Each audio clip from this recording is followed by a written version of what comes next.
1. The first discovery. If you walk along the Genesee River today, especially near downtown Rochester, it's easy to think of the river as peaceful. The water flows past the city skyline, past bridges and walking paths, past joggers, dog walkers, and the occasional fisherman staring thoughtfully into the current, like he might solve the mysteries of life before lunchtime. It looks calm now, scenic even. But for most of Rochester's history, the Genesee River wasn't just scenery. It was the beating industrial heart of the city, and that's where the strange story begins. Over the years, workers doing cleanup projects along the riverbanks started noticing something odd buried in the mud and debris along the shoreline. At first, it seemed random, just another piece of scrap metal from Rochester's industrial past. But then more started appearing: rusted electric motors, thick metal housings that once powered factory equipment, large cylindrical machines that had clearly been part of something bigger, not one or two, dozens. Sometimes construction crews pulling debris out of the river would haul up motors that were so heavy it took several workers just to drag them onto land. Some were badly corroded, eaten by decades of water and silt. Others still had visible wiring or bolts attached, like they had only been down there for a few years instead of a few decades. Naturally, the first reaction was simple. Rochester used to have factories everywhere. Of course, machinery would end up in the river eventually. But as more motors were discovered, people began quietly asking the obvious question: how many are actually down there? Because when you find the same type of object again and again in the same place, it stops feeling like random debris. It starts to feel like a pattern. The Genesee River, it seemed, might be hiding a mechanical graveyard beneath its surface. And like a lot of strange things in Rochester, people noticed it, talked about it briefly, and then went back to their day. Just another ordinary Rochester moment. 2. The river of industry.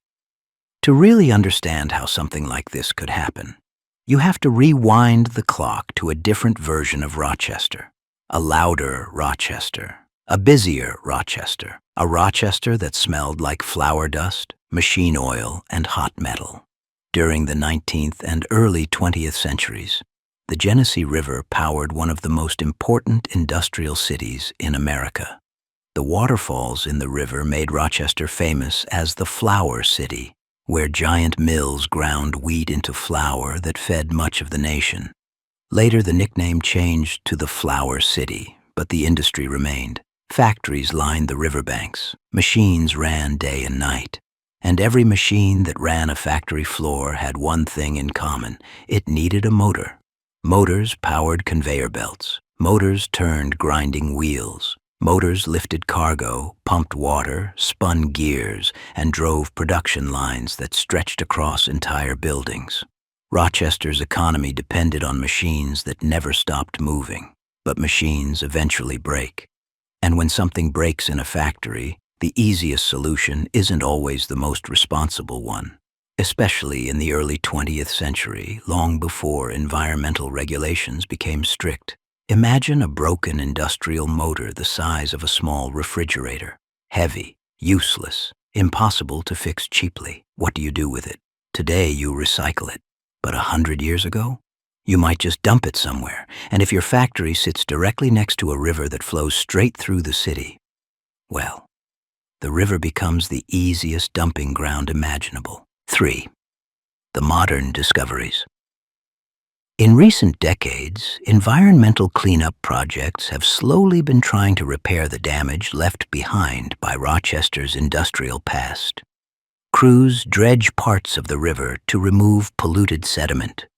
Construction teams clear debris from the riverbanks when new developments go up along the waterfront. And that's when the motors keep showing up. A worker digging near the shoreline suddenly hits solid metal. Someone pulls a rusted cylinder from the mud and realizes it's part of an old industrial motor. A crane lifts a tangled mess of metal out of the water, and buried inside it is another heavy electric motor, its paint long gone, its steel casing covered in rust. Sometimes the discovery barely gets noticed. Construction workers are used to finding strange things underground or underwater. Cities hide layers of forgotten objects from previous generations. But every now and then, someone stops and stares at what they just pulled out of the river, because these aren't tiny machine parts. Some of these motors are enormous, which leads to the quiet question that occasionally floats around local construction crews and environmental workers. If this many motors have been found already, how many more are still sitting down there? Because rivers have a habit of holding on to things for a very long time. 4. The urban legend. Over time, a small local legend started forming around the idea. Some people joke that there's an entire underwater junkyard beneath the Genesee River. Others claim that during Rochester's industrial peak, factories quietly dumped broken machinery into the water instead of hauling it away. Urban explorers who wander through the old industrial areas near the gorge sometimes claim they've seen rusted equipment sticking out of the mud along the riverbanks. Of course, it's impossible to know how much of this is exaggeration.